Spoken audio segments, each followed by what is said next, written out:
Greetings and welcome, I'm Ash, and today I would like to give you my thoughts on Shadow Warrior 2. Shadow Warrior has always been a silly game, both in terms of weaponry and in terms of humor, but Shadow Warrior 2 takes things to a whole new extreme. Not only are the weapons even more destructive and extravagant than ever before, but the jokes are so cheesy they're just about ready to topple over. So how ridiculous is Shadow Warrior 2 when compared to its predecessors?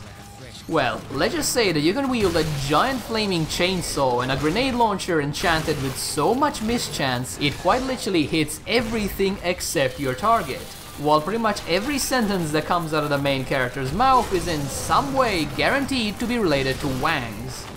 In other words, Shadow Warrior 2 definitely manages to live up to its heritage, and good lord is it fun to play.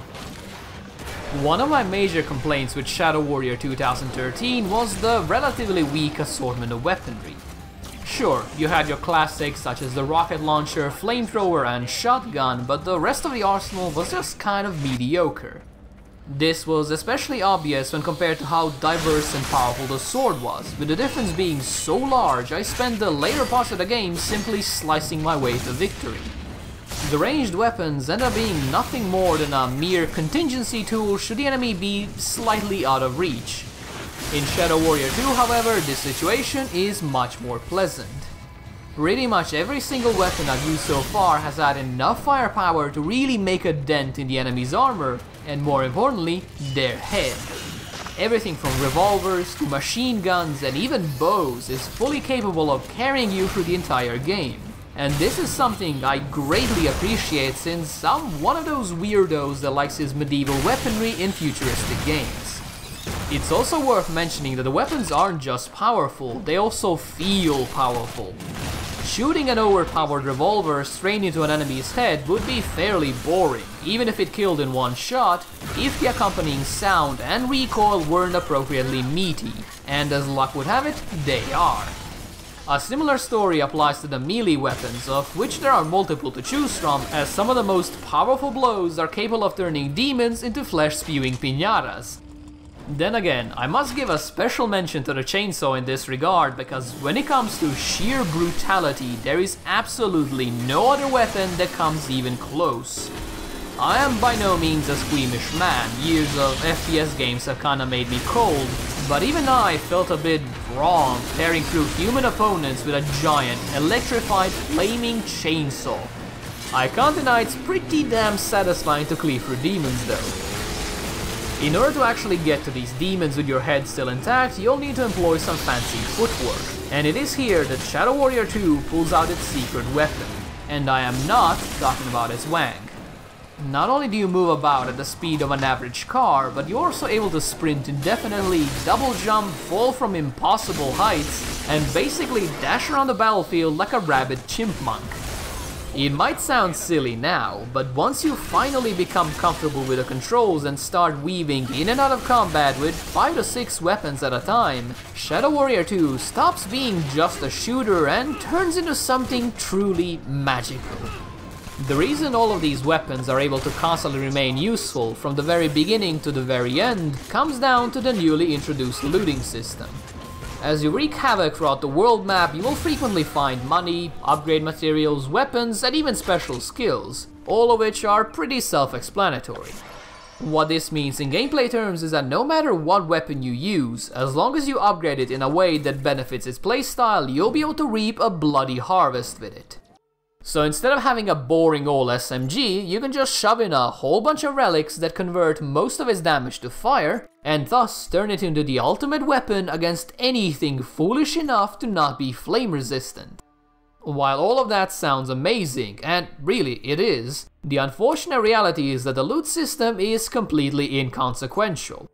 You are bombarded with so many items, so many upgrade tokens that it's far too easy to create an optimal weapon and just use that for the next couple of hours, upgrading only when it starts losing effectiveness.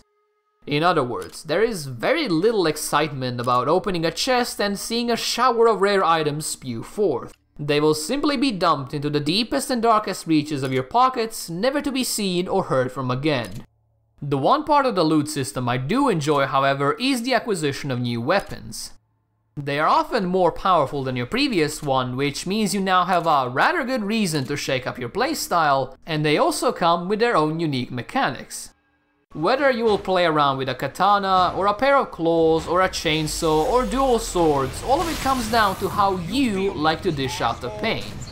Call me old school, but I personally stuck with the katana for the most of my playthrough, but the fact that each weapon category has so many choices in it is an absolutely amazing thing. Variety is the bread and butter of an action-packed FPS game, and Shadow Warrior 2 comes buttered up on both sides. Now that you stopped groaning at how horrible that joke was, it's time to discuss the throbbing erection, the elephant in the room, the humor. As you're no doubt aware, once upon a time, the developers of the original Shadow Warrior thought up the most hilarious joke ever devised by mortal man. What if we named the main character Lo Wang? The puns will practically write themselves. I like to consider myself a connoisseur of shitty puns, but even I can get sick of hearing the one singular joke repeated ad nauseum. I'm fully aware that Shadow Warrior 2 is just taking the piss with all of these Wang puns, but there comes a point where no matter how cleverly you wreck the joke, the climax is going to be painful if you've done it 10 times in the past 5 minutes. What was I talking about again? Oh yeah, Wang. Nearly a third, maybe even half of Shadow Warrior 2's dialogue in some way, shape or form ends up referencing the fact that the main character is named Wang. Wang wang wang, wang, wang wang wang, wang. Yes, I realize I do sound like a penguin, but that is basically all you hear throughout the game. And while I'm able to giggle at a juvenile joke every now and then, this one became old decades ago. Do you want to hear something truly ironic though?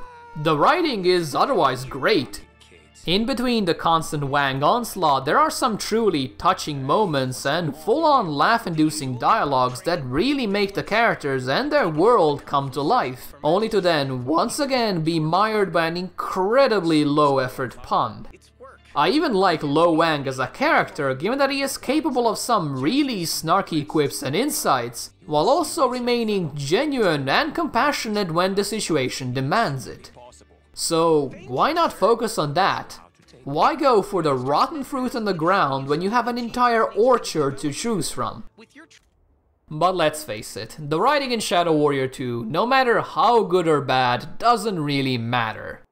What does matter is how good the shooting feels, how exactly do the enemies crumble when you blast their face off, and how well do the maps funnel you towards the next batch of demons that need dismembering. The answer to that last part is pretty damn efficiently, given that Shadow Warrior 2 takes some of its level design inspirations from Final Fantasy XIII, by which I mean you'll spend most of your time in corridors.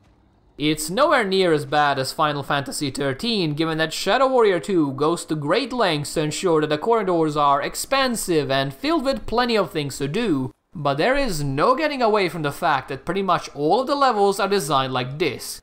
Corridor, arena, corridor, corridor, arena, corridor. With that said, I don't actually consider this too much of a problem, given that the levels feel unique and interesting to explore. When you look at it now, it's easy to see the flaws and how many of them are just a series of branching corridors, but while you're running around and shooting demons in the face, the level design manages to constantly guide you towards the action, and more importantly, towards more demonic faces in need of blasting. So while I don't think the levels in Shadow Warrior 2 are the prime example of the genre, their use of verticality and detailed environments is more than good enough to keep the action flowing. And for a game as fast-paced and action-oriented as Shadow Warrior 2, that's all that really matters in the end. And speaking of environments, it's probably high time I've mentioned that Shadow Warrior 2 looks absolutely gorgeous. It's not on the same level of quality as The Witcher 3, then again I can say that for 99.9% of the games out there, but it has a distinct style and it manages to make the most out of it. The landscapes are downright lovely to look at, monsters come in all shapes and sizes, there is gore and ooze spilling out of every single sword wound, and the combat itself feels more like an elaborate dance than a manic bloodbath. In a world where most shooters are heavily entrenched in dark, depressing tones, It is good to see Shadow Warrior 2 embrace bright, vibrant colors, as they really do make the environment stand out and the action even more exciting. And finally, allow me to give you a little bit of advice if you find your copy of Shadow Warrior 2 looking somehow wrong. Turn off chromatic aberration. I don't know if this is just me going blind, and if that is the case, please do let me know so I can begin my Demon Hunter training before it's too late, but with chromatic aberration turned on, the whole game had this blurry, headache-inducing filter over it. It's hard for me to even explain this, given that it all comes down to personal preference, but let's just say that for the first time in my life, I realized how seasick people feel. So if you find yourself staring down a forest that looks more like a soup than an actual collection of trees, try turning off chromatic aberration and see if it helps you. It certainly made my playthrough about 100 times more enjoyable, and hopefully it'll do the same for you.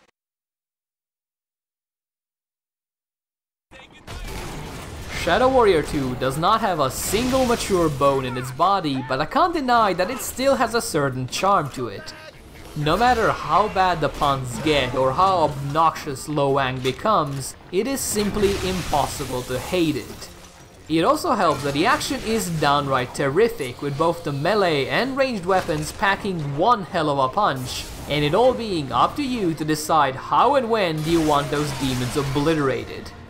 If it wasn't obvious enough by now, allow me to say it plain and clear. Shadow Warrior 2 is a ton of pure, mindless fun. If you're into old school shooters or even games like Borderlands, then I fully recommend you give it a try. I've blazed through the entirety of Shadow Warrior 2 within 2 days of release, and I'm already considering a second playthrough. So if that doesn't tell you enough, I really don't know what will. Thank you guys for watching, and if you enjoyed this, or even if you didn't, please do let me know. And if you would like to see more, you can either subscribe here, or you can check out the website link down below. That one tends to be updated far more frequently. With all of that said, I hope you guys have a nice day, and I will see you soon. See ya!